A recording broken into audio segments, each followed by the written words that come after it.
അങ്ങനെ ഞങ്ങൾ വീട്ടിൽ നിന്ന് ഇറങ്ങി ഏട്ടൻ ഇവിടെ ബസ് സ്റ്റോപ്പ് വരെ കൊണ്ടുവിട്ട് തന്നിട്ടുണ്ടായിരുന്നു. അങ്ങനെ ഞങ്ങൾ ബസ് വെയിറ്റ് ചെയ്തുകൊണ്ട് നിൽക്കുകയാണ് കേട്ടോ. അപ്പോൾ നമ്മുടെ കുറ്റിക്കാട്ടൂർ നമ്മൾ ഇവിടെ എന്ന് പറഞ്ഞു കഴിഞ്ഞാൽ ബസ് വെയിറ്റിംഗ് ഷെഡ് അങ്ങനെ സെപ്പറേറ്റ്ലി അങ്ങനെയൊന്നുമില്ല.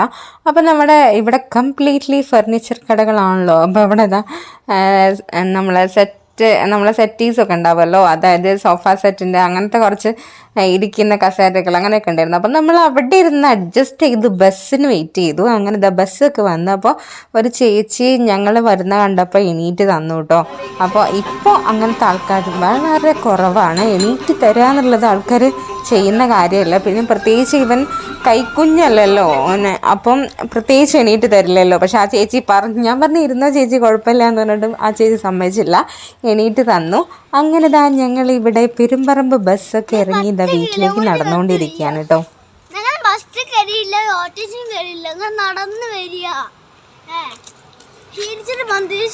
ക്ഷീണിച്ച് മന്തി റൈസൊക്കെ തിന്ന് വരിക എന്നൊക്കെയാണ് അതിൻ്റെ ഉള്ളിൽ കൂടെ പറഞ്ഞത്. അപ്പോഴത്തേക്ക് അത് കിട്ടിയില്ല. അങ്ങനെ ഞങ്ങൾ വീട്ടിലെത്തി. അപ്പോൾ അമ്മ ഫുഡൊക്കെ തന്നു വിട്ടിട്ടുണ്ടായിരുന്നു. ഞങ്ങൾ 2 പേരല്ലേ ഉള്ളൂ കഴിക്കാൻ എന്നൊക്കെ പറഞ്ഞിട്ട് അമ്മ തന്നു വിട്ടിട്ടുണ്ടായിരുന്നു. അപ്പോൾ അതൊക്കെ കഴിച്ചു. പിന്നെ രാത്രി ആയിട്ട് ഷൈജേട്ടനെ കാണുന്നില്ല. ഷൈജേട്ടൻ ചുരത്തിൽ ബ്ലോക്കിലാന്ന് പറഞ്ഞു. അപ്പോൾ ഞങ്ങളിങ്ങനെ വെയിറ്റ് ചെയ്തുകൊണ്ടിരിക്കുകയാണോ. ഈ സോഫേൻ്റെ ഈ ഏരിയയിൽ ഇരുന്ന് കഴിഞ്ഞ് കഴിഞ്ഞാൽ പുറത്ത് കാറ് വന്നു കഴിഞ്ഞ് കഴിഞ്ഞാൽ വിൻഡോൻ്റെ അവിടെ ഇങ്ങനെ ലൈറ്റ് കാണിക്കും. അപ്പോൾ നമ്മൾ അതും നോക്കിയിരിക്കുകയാണ് കേട്ടോ. ഇപ്പോൾ വരും തിരിച്ചങ്ങനെ അവസാനം അവർ വന്നിട്ടുണ്ടായിരുന്നു. വരാകെ ടയർഡായി പോയിട്ടുണ്ടായിരുന്നു. അത്രയ്ക്കും ബ്ലോക്കിൽ പെട്ടിട്ടുണ്ടായിരുന്നു. ഷൈജ എവിടെ പോയാലും അങ്ങനെ വരുന്നതാണെങ്കിൽ ഞങ്ങൾ വരുന്നത് വരെ വെയിറ്റ് ചെയ്തിരിക്കും, അത് എത്ര ടൈം ആയാലും. അങ്ങനെ ഇതിപ്പോൾ തീരെ ലൈറ്റില്ല കേട്ടോ പുറത്ത്, അതുകൊണ്ടാണ് അവർ നിൽക്കുന്നതൊന്നും ക്ലിയർ ഇല്ലാത്ത. അങ്ങനെ ഷൈജേട്ടൻ പുറത്തുനിന്നായിരുന്നു ഫുഡ് കഴിച്ചിട്ടുണ്ടായിരുന്നത് അവരുടെ കൂടെ. അപ്പോൾ വരുന്ന വഴിക്ക് ഞങ്ങൾക്ക് ഒരു ബിരിയാണി വാങ്ങിയിട്ടുണ്ടായിരുന്നു. അങ്ങനെ അത് ഞങ്ങൾ കഴിക്കാനാണ്. ടൈം ഇപ്പോൾ 12 മണി കഴിഞ്ഞിട്ടുണ്ട് കേട്ടോ.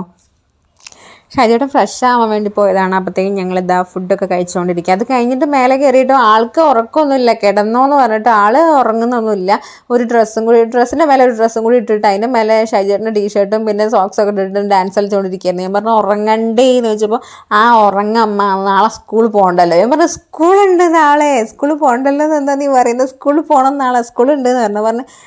പോണല്ലേ എന്നൊക്കെ പറഞ്ഞു. അപ്പോൾ പറഞ്ഞ് വന്ന് കിടക്കുന്ന് പറഞ്ഞപ്പോൾ കുറച്ച് കഴിഞ്ഞപ്പോൾ എന്നോട് പറഞ്ഞു ഇല്ല കുറച്ച് കഴിയട്ടെ ഞാൻ കിടക്കാമെന്ന് പറഞ്ഞു കേട്ടോ.